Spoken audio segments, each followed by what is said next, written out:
Hi everyone, this is Charles Woods of Real Black, I'm Cleon Arrey. and Mike has agreed, very reluctantly. Reluctant. He's behind the camera. It's right there. Yeah, but very reluctantly to do something I love to do, other than discuss films. But before we get into something I want to throw at the family, especially something they could either think over for themselves, but something they could entertain their kids with, I just want to say we're winding down. We just had pizza, but we met this gentleman, Cleon, at Black Star. And Cleon Arrey, give us a brief bio of who you are.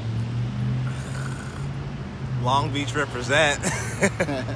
I'm way out here on the west, but this was my first year at Black Star, and it was an amazing experience, seeing all sorts of faces like mine, like-minded, you know, making films, showing films, celebrating blackness.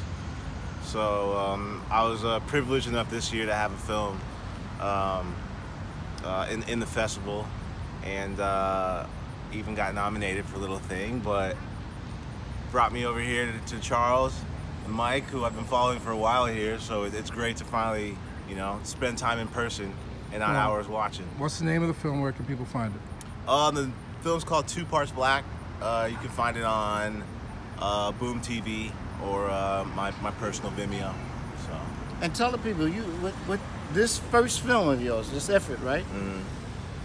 Everywhere you submitted it, it was what? It was an experiment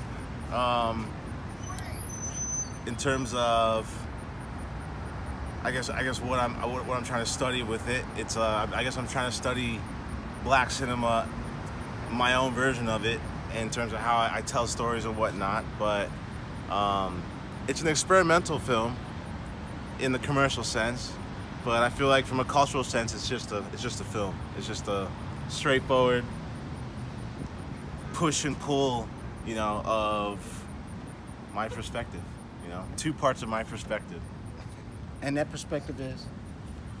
The perspective of life behind my mother's door versus life once I've left her home and gone off on my own. So it's amazing how when you grow up and how sheltered your parents make things for you, and you get pissed when they won't let you buy a BB gun and run around the neighborhood with your friends with it, and then once you grow older and you've left home and you're out in the real world, and now you assume the world as just a black man, all these things start to kind of come into play, and all these realizations come, and so that's what this film does. It just experiments those 2 perspectives: the world outside my mother's door, and the world I come from.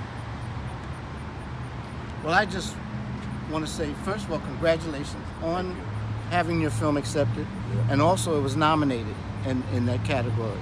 So congratulations. Thank you. And what I find very unique about Cleon, he's someone who is the gift. Anything he wants to learn, he can go on YouTube, right? Right here. Yes. YouTube, Yes. and just photography. He's into photography.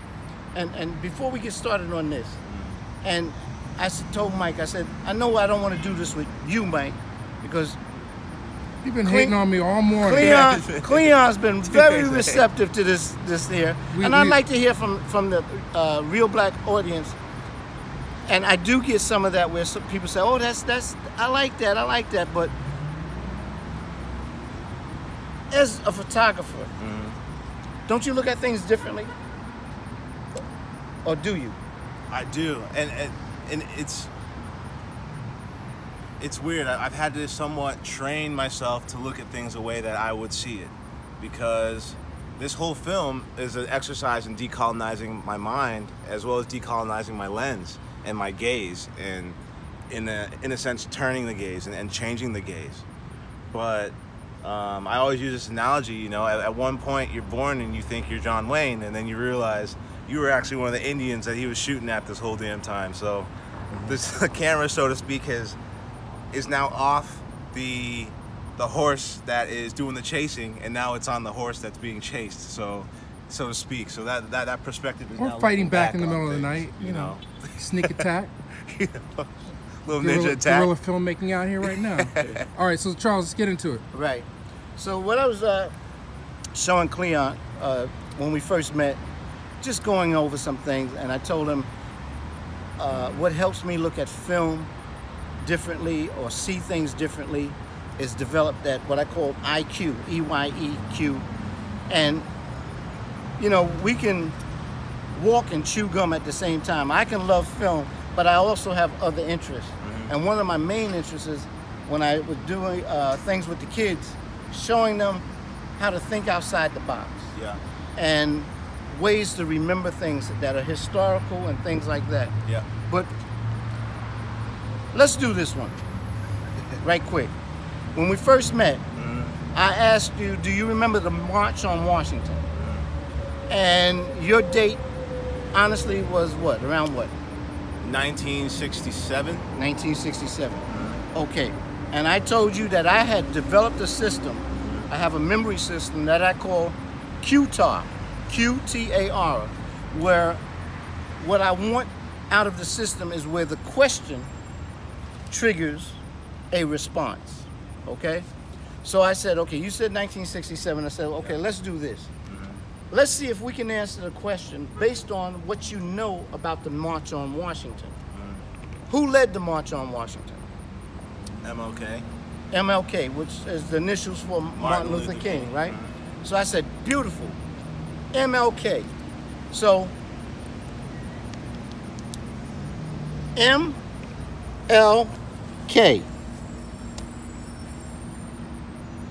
Got that, Mike? Yeah. Right? I said, now let's do this. Let's break it down alphabetically. And I said, look at these letters, because observation, I always tell people, observation is the key to learning. I said, you see anything significant about these letters? So in the interest of time, notice, if we go, instead of MLK, but if we go, start with the K first, right? So KLM. There's a sequence, right? An alphabetical sequence, right? Okay, so I said, that's unique, right there. Okay, now we got MLK.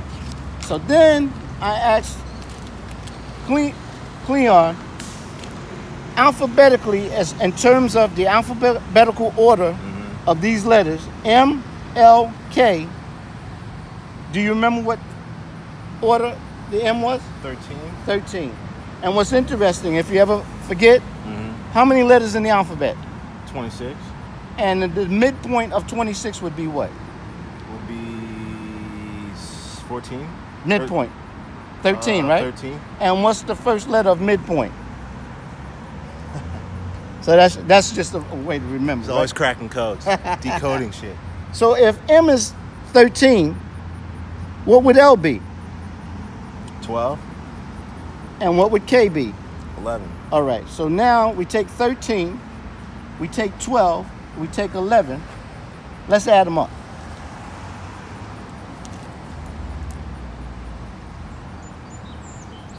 What do we get? 36. 36, right? Okay. I told you, now just reverse the 36 and what you get.